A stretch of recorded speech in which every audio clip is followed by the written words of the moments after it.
Saudara-saudari pencinta insan yang terkasih, salam jumpa lagi di hari Sabtu 5 Februari 2022. Peringatan Santa Agatha, perawan dan martir. Kita akan merenungkan Injil Markus bab 6 ayat 30 sampai 34. Mari kita mendengarkan bacaan Injil dengan penuh hikmat. Pada waktu itu, Yesus mengutus murid-muridnya mewartakan Injil.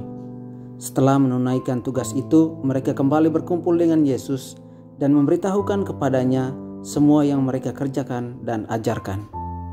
Lalu Yesus berkata kepada mereka, "Marilah ke tempat yang sunyi, supaya kita sendirian dan beristirahatlah sejenak." Memang begitu banyak orang yang datang dan yang pergi, sehingga makan pun mereka tidak sempat. Maka pergilah mereka mengasingkan diri dengan perahu ke tempat yang sunyi. Tetapi pada waktu mereka bertolak, banyak orang melihat dan mereka mengetahui tujuannya. Dengan mengambil jalan darat, segeralah datang orang dari semua kota di tempat itu, dan mereka malah mendahului Yesus. Ketika mendarat, Yesus melihat jumlah orang yang begitu banyak. Maka tergeraklah hatinya oleh belas kasihan kepada mereka, karena mereka seperti domba yang tidak mempunyai gembala. Lalu mulailah Yesus mengajar banyak hal kepada mereka. Saudara-saudari, tema renungan kita kali ini adalah Yesus Sang Gembala berbelas kasih. Kisah Injil dimulai dengan kembalinya para rasul berkumpul lagi setelah menjalankan perutusan.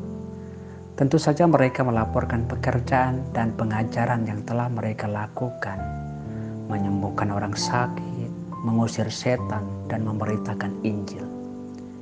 Tapi kemudian Yesus menyadari bahwa setelah menyelesaikan suatu perutusan, mereka butuh istirahat dan merenungkan pengalaman perutusan mereka. Maka Ia mengajak mereka ke tempat yang sunyi. Namun dalam perjalanan ke tempat yang sunyi, orang banyak melihat mereka. Mereka mau menyendiri, tetapi orang banyak terus datang mencari mereka. Ada sejumlah besar orang mendekati mereka. Barangkali setelah melihat dan mendengar apa yang dilakukan para rasul dalam perutusan mereka di kampung-kampung di Galilea, maka banyak orang ingin mengetahui siapa yang mengutus mereka. Melihat banyak orang datang, maka Yesus harus menanggapi terlebih dahulu kebutuhan lebih besar dari orang banyak yang telah menemukan tempat pelarian mereka. Yesus menaruh belas kasihan kepada mereka. Hatinya tergerak kepada mereka karena mereka seperti domba yang tidak mempunyai gembala. Yesus hadir di tengah mereka sebagai gembala yang baik, yang membimbing kawanan yang berkekurangan dan mengajar mereka secara berkelimpahan. Rasa tergerak hati Yesus oleh belas kasih kepada mereka yang tidak mempunyai gembala menunjukkan belas kasih Allah sebagai seorang Bapa. Yesus menunjukkan dengan cara yang berbeda.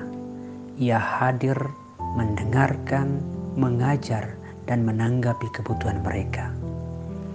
Memang benar tak seorang pun dapat memahami belas kasih Allah sampai putranya sendiri datang untuk berbagi rasa dengan kita, dengan membuat dirinya miskin di antara orang-orang miskin, dengan menjadi manusia biasa yang dekat dan turut merasakan suka duka hidup kita, daripada hanya menyampaikan sabda dari jauh.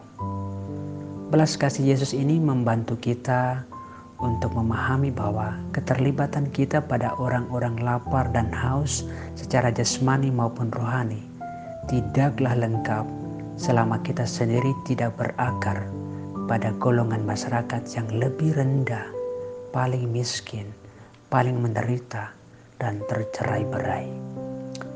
Seperti hati Yesus yang tergerak oleh belas kasih, hati kita hendaknya berakar pada golongan masyarakat ini. Dan hati yang berakar berarti hati yang menyatu dan tumbuh subur dalam cinta bersama saudara-saudari dari golongan ini. Karena itu saudara-saudari, kita tidak hanya bisa memberi karena kita punya. Kita tidak bisa mengangkat yang rendah hanya karena kita berkedudukan. Kita tidak bisa menyatukan yang tercerai-berai hanya karena kita punya kuasa dan wibawa.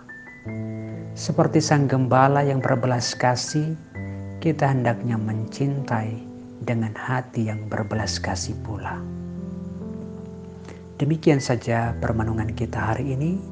Salam damai sejahtera buat para pencinta insan. Tuhan memberkati.